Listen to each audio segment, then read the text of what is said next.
Isn't this waiting on you to get your shit together? Technically, Not the one that has to wrap up. I don't know what that means. Recording. It doesn't. It doesn't. I think maybe there's a chance. I'm not going to say that you're on the wrong. That's because you're on the wrong end. I think. Get that on backwards. There you go. There you go. There you go. Just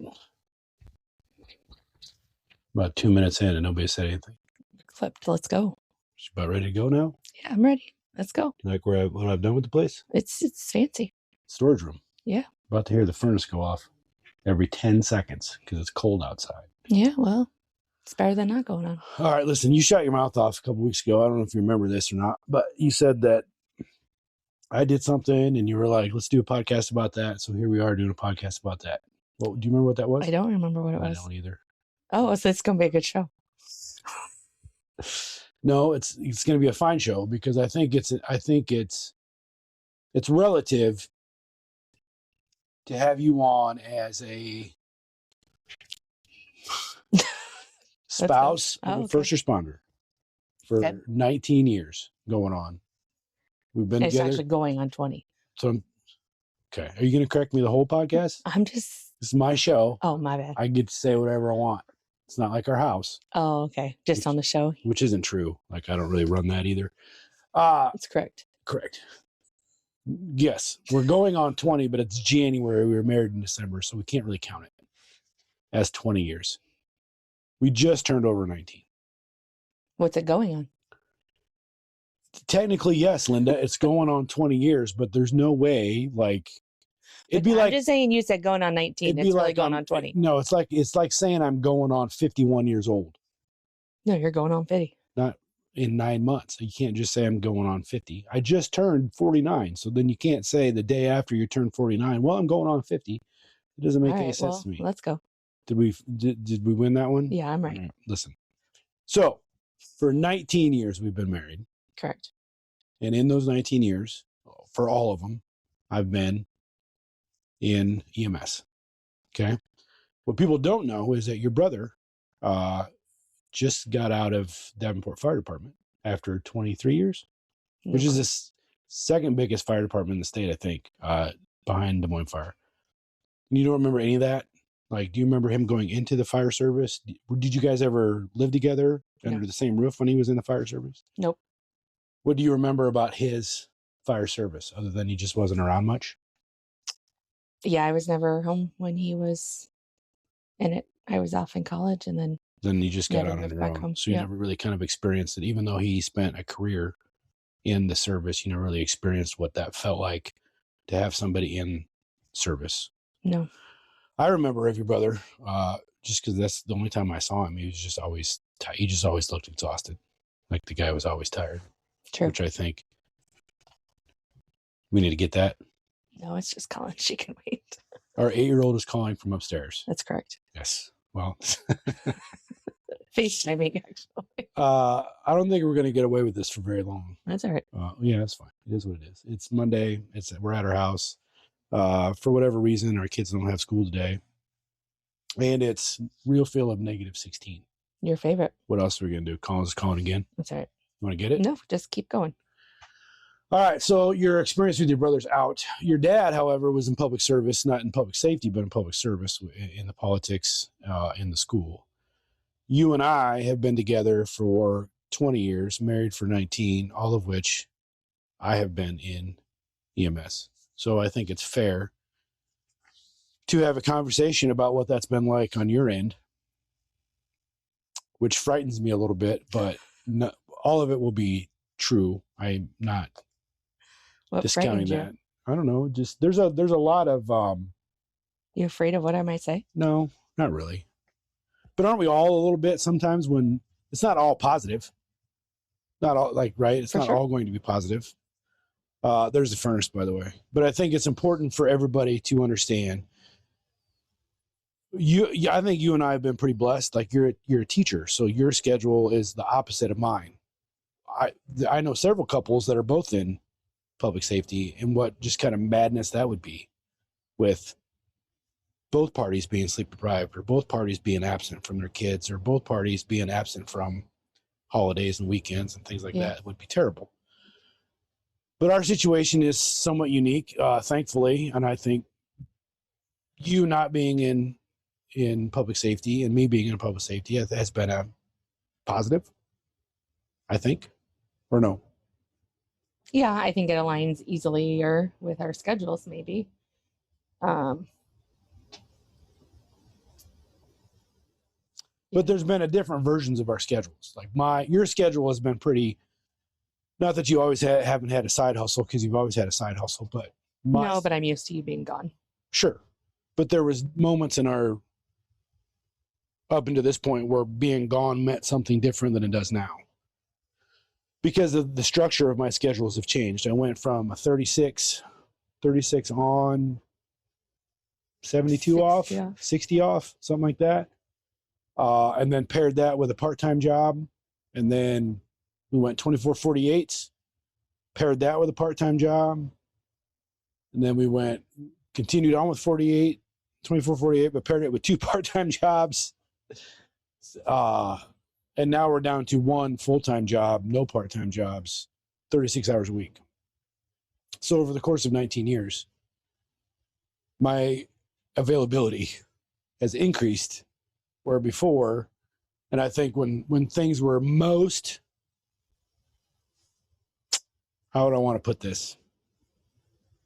When things were most turbulent was when I was gone all the time. Would you agree or don't disagree? I don't know. I go back and forth with that. All right, let's hear it. Let's hear it. I would say for some people, it depends on how they run their household, where you were gone so much with the kids that we just had our own routine. And sometimes when you came home, I mean, you and your kid, you and the kids had our routine because you were just gone. So it wasn't like I had to run something past you. Just that's how we did life because you were gone. Yeah. And then when you came home, you kind of interrupted our routine, not in a bad way, just. So sorry. I'm not saying it in a bad way. No, I get it. I understand. Where now, the kids are a little bit on their own routine, and we're just a little bit of a taxi service. Yeah. So I would say the routines in general are just different. Because that's life. It's fluid. Right. It changes. Where I feel like it was probably more crazy when you came home because when we were in our busy schedule of, not that the kids really had a nap time schedule or a bedtime schedule, but for whatever, we tried to keep them on some sort of a schedule, like go to bed. But then you pair that with you being cranky and now you're home and throwing off our routine, and they try to play you with, no, well, Dad, I want to stay up later, and you want them to stay up later because you haven't seen them. Where then I'm just like, get the frick to bed. I think that's what made that a little harder. Not necessarily. But you were also gone a lot, and I wasn't very good at communicating in your sleep deprived. I wouldn't have gotten as much, where I just got annoyed, where they say, like, you can't take it out on somebody else. Like, you may have a bad day, but you don't have a right to take it on somebody else. And I would take that very personal and not seeing it as you being tired or trying to do what's best for the family and just doing it tired. I took it more personal. Easy to do when the short time we would have together is probably like tainted with sleep deprivation and annoyance, right? Like I could see on your end where if I was gone for a day and a half and then I came home for 12 hours, your expectation was those 12 hours were going to be just what married couples should do. Right. Dad's home and let's go do we're going to have some dinner. We're going to go for walks. Right. We're going to hold hands on the couch and we're going to tell each other how we feel about things. And then we're going to go to bed and then we're going to wake up the next day and kiss each other on the lips and you're going to hand me my lunch and I'm going to take off. Yep. Yeah. Never happened, did it? No. Not one time. No. So it's easier for us to pack up and let's go to Target for the day. And so your expectation and reality just didn't match. Now, here's where I realized we went wrong. And so my expectation and reality didn't match. So I would come home and expect quietness. I just got done off of 24. I've probably seen some shit that most people go their whole lives and never see. And then here you are expecting me to be this version of myself that I clearly never was, right? And then you being you, not personally, but as the spouse, was like, well, F this guy. Like, what the hell? And then, but we never really communicated that, right? That was where we screwed up, I think, is you never said, hey, listen, man, when you come home, I expect you to come home and be this version. And when you come home, you're not this version. So I get it, but how can we kind of close that gap between you can still do whatever you got to do to decompress. This is all shit we learned. Oh yeah. Going on, right? Like this isn't expert advice by any means, but this is clearly our story. My version was, okay, I just came home from 24 hours of service, of work, of things. Now I should expect this to go to, and it never happened that way. Quietness. I don't want any interruptions. I would really like to take a nap, but then you just told me I got to go do these things. And then all this stuff in the house needs to be done. And I make it sound like it was every day. It wasn't every day. I still need to do what I need to do for my own personal mental health. And I still need to do what you need me to do as a husband. And I still need to do what the kids need me to do as a dad. And I still need to do the things that I need to do for. So it's a non-winnable if both parties are not saying, hey, listen, we need some sort of compromise. And I think that's where our big fault was. Not that things were ever terrible, but things would get resentful at times, right? Like, hey, listen, if you're going to be a dick, then I don't really care I'll go to Target. Yep. And I'll hang out with the kids. And if you were mad at me or annoyed with me, I'd be like, well, listen, I'm going to pick up this extra shift because I know how to manage that. Yep. I don't really know how to manage your mood. Still don't know how to do yours, right? I don't know what that means. No. It's gotten easier because what makes you think it's gotten easier? Because I do it less? Because you've finally come around to, I'm joking when I say this, you finally conceded, or we just figured it out? What? People are always looking for the magic bullet, the super secret to figure it out. Are you saying you have it? No. Yeah. Definitely not. I think it gets easier if you communicate. Okay. I think there's times where you've never talked about your job. Nope. And I get it that you're not supposed to. But perfect situation I always go back to now is when you called me out on being on my phone when we were playing with Collins, and the situation at work happened with the family that had irritated me, and I was talking to the principal on the phone, but you had no idea that had happened. No, you're right. You saw me on my phone when we were supposed to be playing Collins, and I just not lashed out, but like, well, listen, you don't even know what happened. Can you believe this situation happened? And had you had known that it happened, you probably wouldn't have said anything. And you didn't say anything, like you were just calling me out on it. Same thing to be true with, us going in. If it was icy out or this or that, you're always, oh, careful. You're not going to tell me I can't go, but based on what you've seen, you react to things differently. Where I feel like if we had communicated on some points, hey, this just happened. It was a really rough day. I'm going to need some time. Or I don't really know how to process this, or whatever it had been. And I never know. Still. Yeah, well, some of that's personality, right? And some of it is, I would say, I'm not speaking for all men. I'm not speaking for all first responders. But I don't know how to do that. And I'm not going to learn. I don't know that I'm going to. That's not true. It is. Because you will talk to coworkers about things. Sure. Okay. Great example. Because they get it. I get it. Yes. 100%. 100%. But I can't get it, or a spouse can't get it. Sure. If I never give you the chance. Never, yes. And again, it doesn't have to be in detail. You're not going to say he went into I don't even know your lingo. Yeah. But you could dumb it down just same way I can speak acronyms of school and you're like, I don't know what the fuck you're talking about. I don't know what this. I'm just telling you this parent pissed me off and this is the situation we're dealing with. Again, you're not going to know, and it probably doesn't matter if you know, but maybe it would give a spouse an insight on something they're going through. Yeah, that's fair. I think that you're not wrong. I think if you look at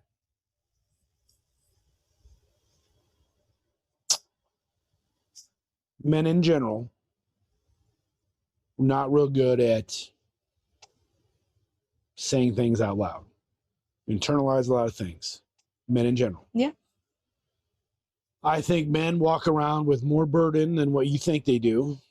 And I think, could we offload some of that if we just said something? Sure. But it's like asking somebody to do something that they're not really good at, just for the sake of doing it. I don't really know what the analogy would be, but I don't know how else to do it, and I don't know how else to be durable in my job if I'm always saying stuff like that, right? Like, I don't know that I can. I don't know that that benefits me. It benefits you, I think, which is in a marriage, that's part of it. I get it, and I'm not trying to be selfish. I'm just trying to say, hey, listen, I don't know how to say it other than, listen, I need a few minutes, which I've gotten better at lately. I think in the last couple of years, maybe not so much. I don't know. Most of my days are pretty routine. We call them routine emergencies. Like, they're not, but occasionally there's some shit that goes down. Luckily, my schedule allows me to be alone most of the time. If I come home from a 24 and you guys are gone, I get that time to just chill out, right? It's not like I come home every night at the same time and I walk through the door and it's mass chaos and I don't get the chance to decompress, because now I kind of do. Sometimes you come home and you find me in the room at 7 o'clock at night or 7:30 at night with the door shut. That's Most nights. To me, that's a yeah, but to me, that's a tell, right? Like, that's a maybe this isn't the best time for me to say, hey, baby, what's wrong? Right? But you seek that out. And I think you seek that out because that is the feminine part of you, which is, oh, tell me how you feel. And let's figure out how to make this right. Where mine is, let me just keep it inside. I'll figure it out. And then I'll come out. I'll emerge once I find a solution to my problem. Do you emerge? I don't know. Maybe even if I didn't, it's back in the back of the head. Like, I can figure it out. And I think you have to be somewhat good at this to be in our job, my profession, as long as what some of us have been in. I think we have to be good at this. I think if you're bad at it, I just don't think you last very long, right? So I thought it was a bad thing at first too. Well, I'm just keeping it all in. At some point in life, it's going to come out. It's going to manifest in a very negative way. It's going to be detrimental. I don't necessarily believe that's true anymore. I believe that the people that do it well can come home, do their thing, put it back there, and carry on. I think you see it from your side of it, and I'll put words in your mouth, as he's not talking to me. I wish he would really just tell me what's wrong. True? Yeah, I think, as the house in general, I think it's, you walk in and get a vibe of, all right, well, what kind of mood's Dad in? Yeah. He's in the bedroom, door shut. All right. We're going to tiptoe around this baby tonight. Oh. Everybody tiptoe around the situation because we don't know what's happening. Yeah. Let's hurry up, pick up the house a little bit. I don't know. Don't say anything. And we'll change our evening to kind of fit your response. And you see that as a negative. 100%. Because your mood has had an effect on us. Yeah. Where you could have a bad day. I just don't think you could take it out on anybody else. And not that you're taking it out on you're not coming home and lashing out on people. But I think you see that in other jobs too. It's certainly not the Leave It to Beaver episode that you think that maybe people think marriage is.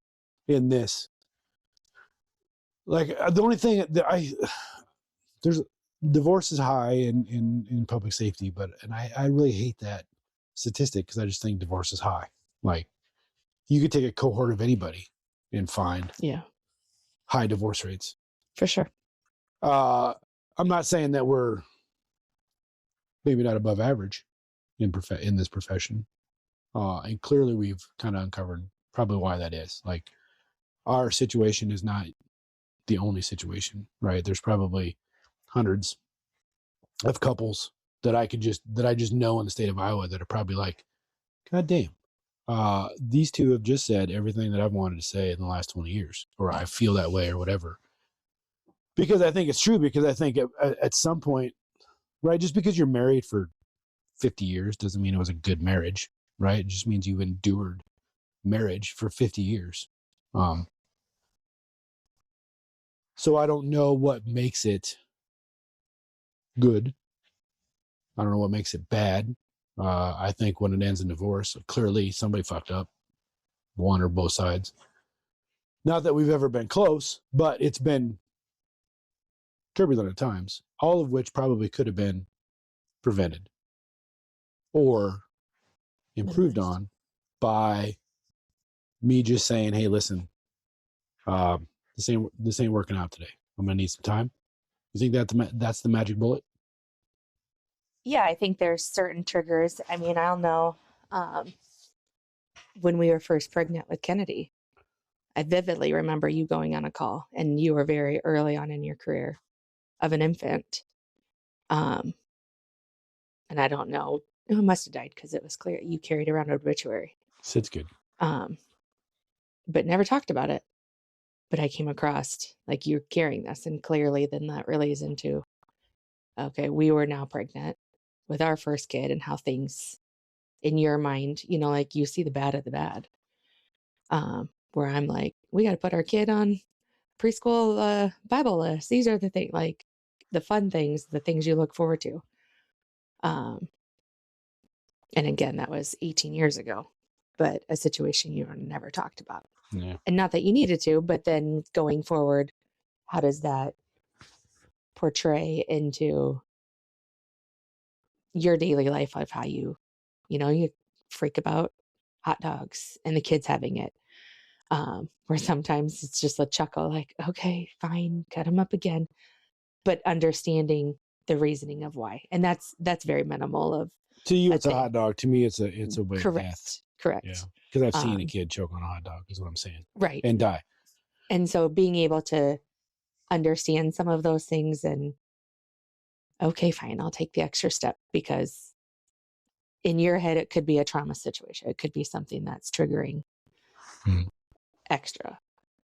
But again, most of those situations, I could just cut up a hot dog. But if I didn't know that was something for you, or something else, like I forget to put a seatbelt on, and how that might trigger certain things. I don't know if you've seen different things or different experiences.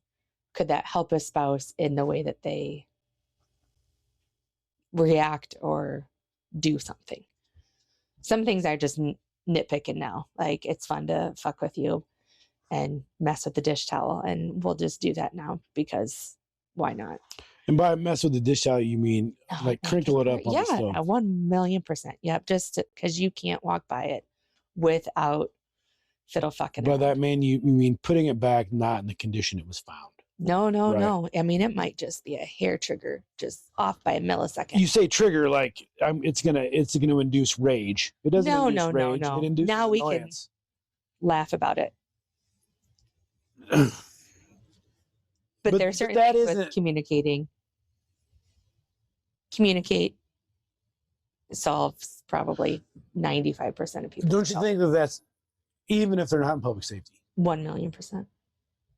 So if the universal, let me ask you this: if that's the magic bullet, then why is it so hard to do? Because it might bring out difficult conversations, or it might I think so too. This not whole get the answer you want. Nope.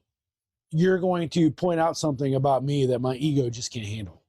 This is an example.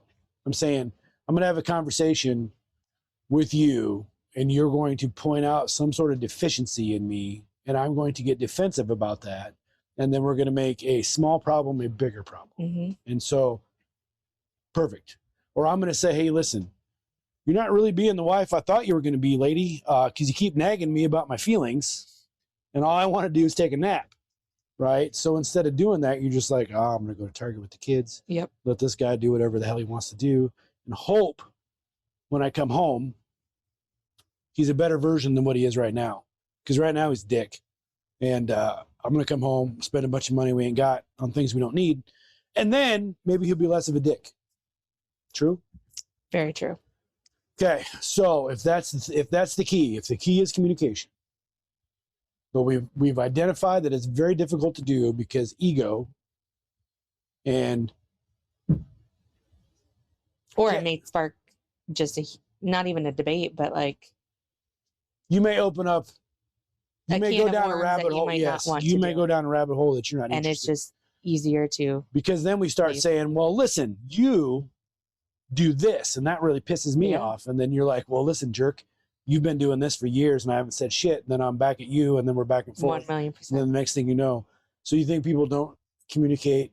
So there's a healthy way to communicate and probably not a healthy way to communicate. And we're not experts at this, you and I. But I would take the opinion over people that are married for 20 years versus a marriage counselor who's never been married. Does that make sense? Yeah. Okay, so if we identify that communication is key in any relationship, just not in first response, and we've identified that it's very difficult to do, what can people do to make it better? They have to offer a solution. We've identified the problem. We have to offer a solution to how people can get better with those unspoken expectations, which was huge for me. Is it like a Band-Aid? You just got to sit down and rip it off and just open it up? That's hard. Well, sure. This whole getting better at life is hard. I don't know if you've been watching for the last year or so, but this whole analyzing yourself, your personality, myself, my personality, and how I interact with others and how others interact with me is hard, because you have to be able to look at yourself and say, you are less than what you think you are. Not you personally, I'm just saying me in general, like people in general who are looking to get better. You have to first identify that you are not the version of yourself that you think you are. So I have realized in a long history, 19 years of marriage, that I know I'm deficient. 100%. I am obviously admitting it is step one. I have not been the best version that I could have been over the last 19 years. But knowing that, I'm willing to identify that and try to figure out how to make the next 19 years really, really, really, really, really good, right? Knowing that there's going to be some back steps and some missteps. The hard part is doing it. Like an obese person knows they need to lose weight, right? They clearly, you know, like that's not healthy. The hard part is implementing the solution and being consistent. So here you go. Go back to our wedding. And I think we met with Pastor Koch.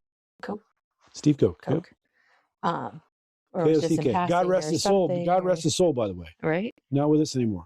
I don't know if we're a Lutheran. We didn't have to sit through classes or anything like that. But we had to sit through one class. At one point, do you remember what he told us? No. And I don't know if he said it was a secret to marriage or what, but I do vividly remember him saying, what's something you can ask your partner every day? I do remember that. What was it? What can I do for you? Yep. It was even with CTE. Yeah. I remember that.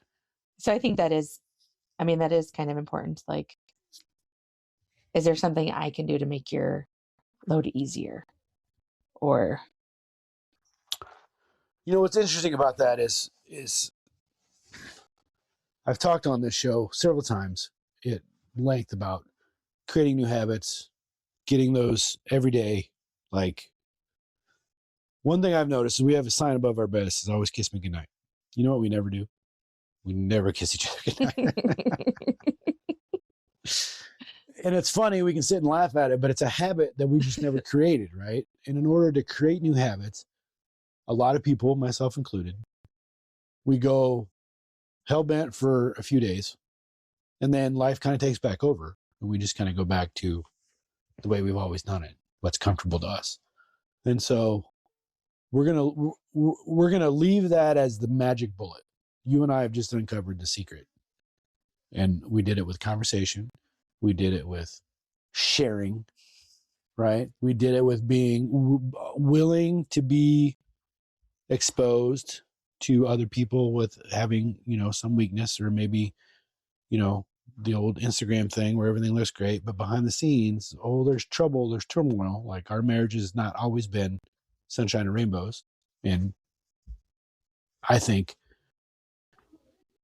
for the better, right? Like, those taught us a lot of lessons, taught me a lot of lessons. I'm not saying I'm great every day, but I'm saying the whole waking up and saying, what can I do for you today? I think there's the, but it takes consistency, right? I'm going to do it tomorrow. I'll do it tomorrow. I'm not going to do much for you tomorrow because I got to go to my job. But I have noticed that you routinely text me and go, hey man, is there anything I can get done for you today?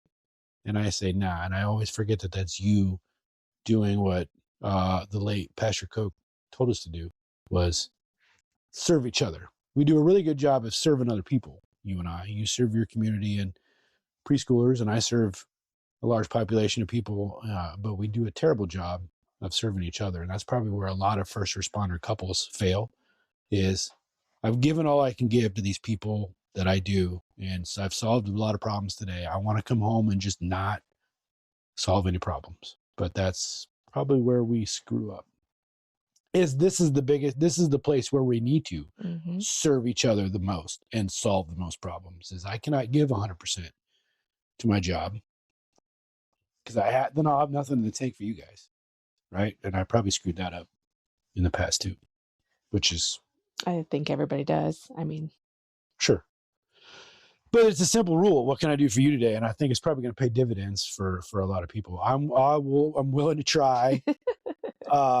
And it sounds insincere when I say I'm willing to try to make up every day. But you have, like, stupid shit of forgetting Alani. Like, that was huge. Like, I needed that. And you ran into my car. And I'm sure it was like, oh my fucking God, I got to drive down the hill 1.5 miles. During school hours, for the love of shit. Right? I know, but... Busiest time of the day. I know, but that meant a lot.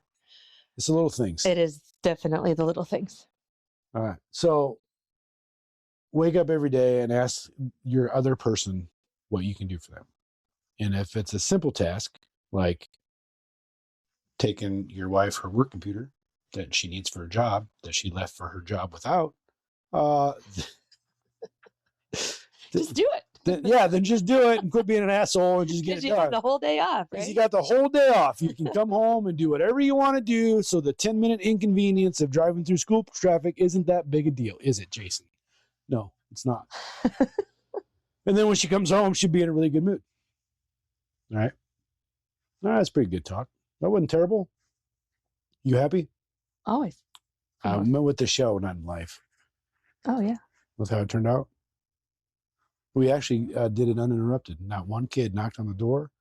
Not one kid busted in here, which they could have, and said, hey, what are you two doing? They might be scared. In the storage room, sitting on card table chairs. We do it more often. All right. Well, listen, I do appreciate what you do. Thanks for putting up with me. Everybody assumes you're a raging alcoholic. That's not true at all. You're just a very tolerant person. True. It's gotten easier over the years. Because you just kind of give up, or what? I don't try not to take it as much personal. Yeah. Well, it's never personal. Unfortunately, that's probably me not communicating it. It's probably never personal. Sometimes maybe it is. Sometimes if you fail to read the room, then that's probably a little bit, but that's on me. I take it. I got it. It hasn't sucked. Oh. All right, let's end on that. So take home that, wake up every day, ask each other what you can do for them. And that's it. You don't necessarily have to talk about your feelings every day. Right? No, but it wouldn't hurt to, if you did have something that's triggering and it's not affecting, but if it's rubbing off on the vibe of the household, it probably wouldn't hurt you to share a little bit more of, I need to peace out for a bit. Can you imagine if we were both in this job? I couldn't. And kudos to those people that are. I think it's great if you can figure out how to run your life when you're both on 24s or you're both on 48s or whatever. People used to ask us all the time, how do you do it? And I would just simply say, I don't know, we just do it. Like, sit back, you just got to wake up every day and just do it. And then some days are good, some days are bad, and you try to figure out the bad ones and how to make them better, and you just go from there. Like, there's no template, you just got to try to figure it out. Right? Mm-hmm. All right. Well, I was a little nervous. I still don't know what about. Yeah, I don't know either. All right. That's it. Work hard. Be kind. Bye.